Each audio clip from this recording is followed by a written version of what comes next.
In a vast field near Hebron, Joseph stands elevated, observing his brothers tending sheep with weary expressions. Reuben, Judah, Simeon, and Levi toil under the sun, their faces etched with resentment and fatigue. Narrator: Israel, also known as Jacob, loved Joseph more than any of his other sons because he had been born to him in his old age.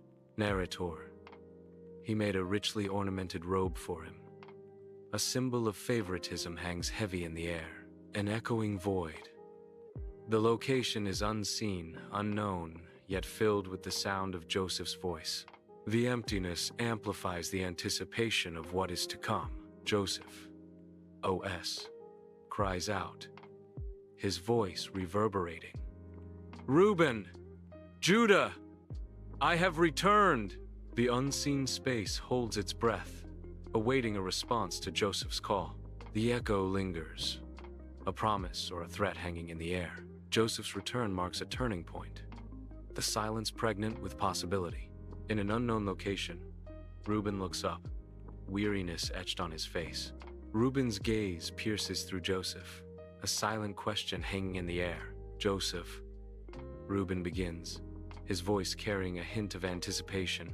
Reuben continues, Did you have a pleasant walk from Father's tent? A subtle undercurrent of expectation ripples through the silent space. We are all eager to hear your news, Reuben concludes, his eyes fixed on Joseph. Simeon stands uneasily next to Levi, his eyes darting nervously towards an unseen figure. A shadow of resentment darkens Simeon's face as he anticipates judgment. Simeon's voice drips with bitterness as he speaks to Levi. No doubt he's been telling Father more tales about us, Simeon says, his voice laced with frustration. Simeon mimics the absent figure, adding, Simeon was lazy. Levi was rough with the sheep. In a sun-drenched field, Joseph's youthful exuberance is evident as he descends a small rise, his eyes shining brightly. Bursting with excitement, Joseph recounts, It wasn't a tale.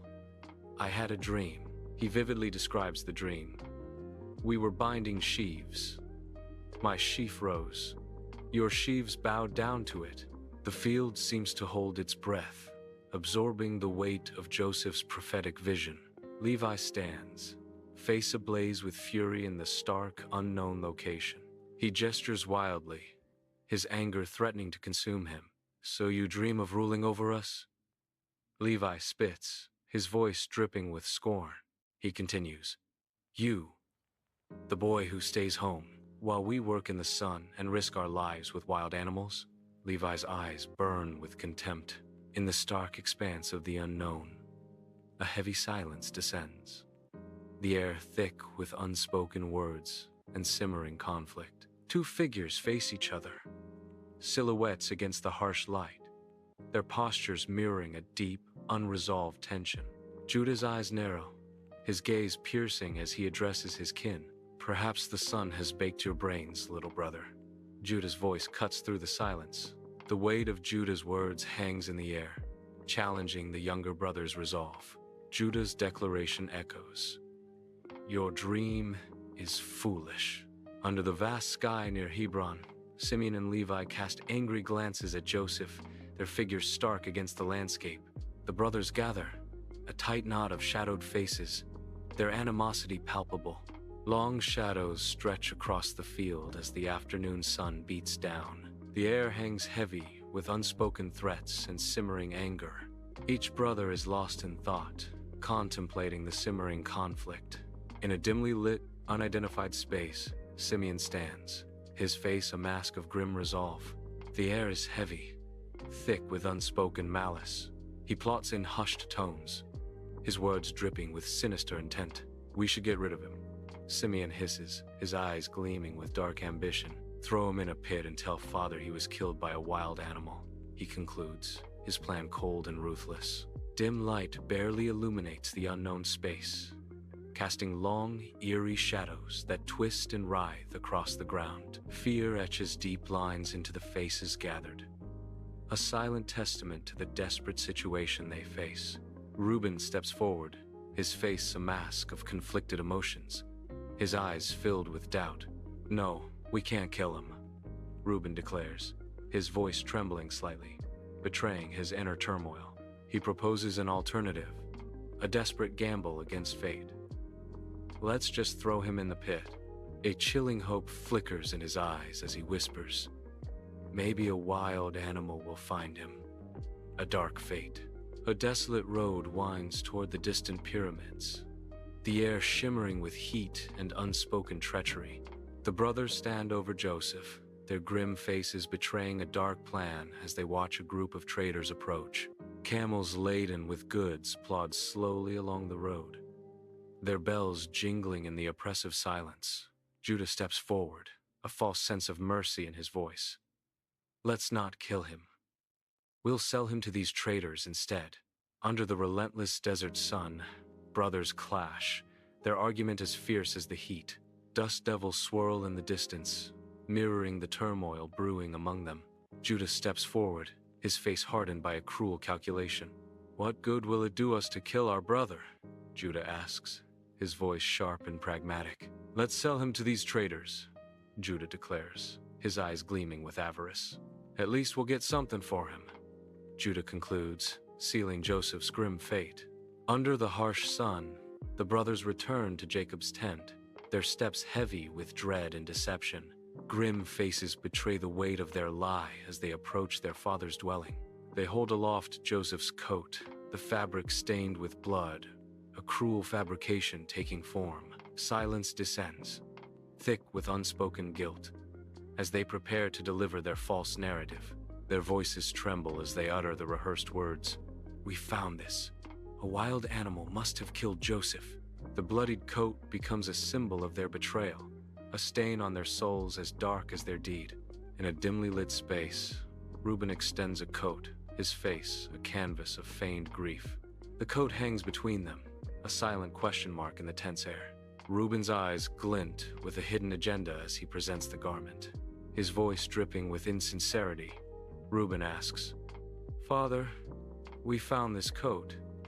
Do you recognize it? The father stares at the coat, his face unreadable as the weight of the question settles. Jacob stands alone in the aftermath, a desolate figure amidst signs of a violent struggle. His face, a canvas of grief and despair, reflects the unbearable weight of loss. He clutches a torn coat, the fabric a painful reminder of what was. His body trembles with heart-wrenching sobs, each one a testament to his shattered world. It is my son's coat. A wild animal has devoured him. Joseph is surely torn to pieces, Jacob cries out.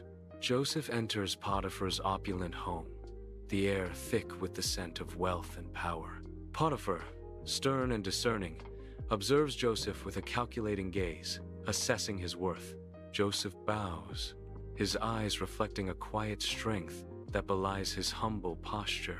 Days blur into weeks as Joseph's tireless dedication becomes evident in every task. Potiphar's initial scrutiny melts into implicit trust, impressed by Joseph's unwavering diligence. Sunlight floods a lavish Egyptian home, illuminating the prosperity within. Joseph, a young Hebrew, moves with diligence, embodying purpose in his every action. Order reigns as Joseph attends to his duties, a testament to his unwavering commitment. Narrator: The Lord was with Joseph, and he prospered, and he lived in the house of his Egyptian master. The scene reflects divine favor and earthly success in equal measure. Sunlight drenches the opulent room as Potiphar's wife closes in on Joseph, her intentions clear. Cornered, Joseph's eyes dart, seeking escape from her advances. Tension fills the air. Joseph, you know I desire you. Don't pretend you haven't noticed, she whispers, reaching for him. My master trusts me. I will not, Joseph cries, recoiling from her touch. Betrayed. Potiphar's wife screams, Guards! Guards! He attacked me! Opulence defines the room as Potiphar's wife storms in, clothes askew, a tempest of fury brewing within her. She whirls, pointing a trembling finger back at the doorway, her face a mask of rage and manufactured terror. Her voice cracks as she cries out, a desperate plea piercing the air. Help! Help! This Hebrew slave tried to attack me, she accuses, the venom in her voice palpable and sharp. Joseph is thrust into a dim prison cell, the cold stone biting through his thin clothes. The Pharaoh's butler and baker sit huddled in the corner, their faces shadowed with despair. Joseph's voice echoes in the silence. "What's wrong? You both look troubled." The butler whispers, "We have both had terrible dreams, dreams that haunt us." The baker adds, "And there is no one here to interpret them." In the Pharaoh's chamber, a lone torch dances, casting eerie shadows that stretch and contort across the opulent walls.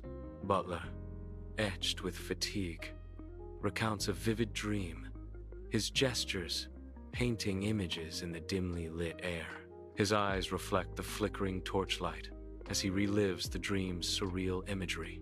"I dreamed of a vine with 3 branches," Butler whispers, his voice echoing in the chamber's vastness. He mimics squeezing grapes, the juice flowing into an invisible cup, his movements precise and haunting. "I squeezed the grapes into Pharaoh's cup and gave it to him," he finishes, the words hanging in the torchlit silence. Weak sunlight struggles through the barred window, casting long shadows across the cold stone floor. Dust motes dance in the air, each one a tiny beacon in the gloom, illuminating Joseph. Despite the harsh prison environment, Joseph stands tall, his posture defiant. His eyes, though weary, burn with an unwavering conviction, a light from within. Joseph's voice echoes in the chamber. "This means that in 3 days, Pharaoh will restore you." The words hang in the air, a promise of hope amidst despair, a glimmer of future. Inside the grand hall, Pharaoh sits uneasily on his throne, his face a mask of worry amid the towering columns and vibrant murals. A tense silence blankets the hall as the butler speaks. "Your Majesty, I remember my faults this day." Pharaoh, impatient, demands, "Speak plainly." The butler recounts a tale of dreams and interpretation. "There is a man in the land of Egypt who can interpret dreams." Whispering the name that could change everything, the butler reveals, he is named Joseph.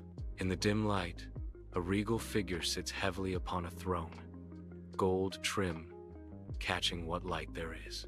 His brow is furrowed, a mask of concern etched deep into his features. Lost in thought, the weight of his crown seems to press down upon him. A lone butler enters, his presence a gentle intrusion. The butler speaks, his voice soft yet clear. "I remember a Hebrew slave in prison who interpreted my dream accurately." The butler concludes, his words hanging in the air. Inside the grand hall, Joseph stands before Pharaoh, torchlight dancing in his eyes. Joseph explains the dreams. 7 years of plenty, then famine. A hush descends as Joseph finishes his grave interpretation. Pharaoh rises, awe and gratitude etched on his face. Narrator: "Since God has made all this known, none are as wise as you. Narrator: You shall be in charge. All will submit to your orders."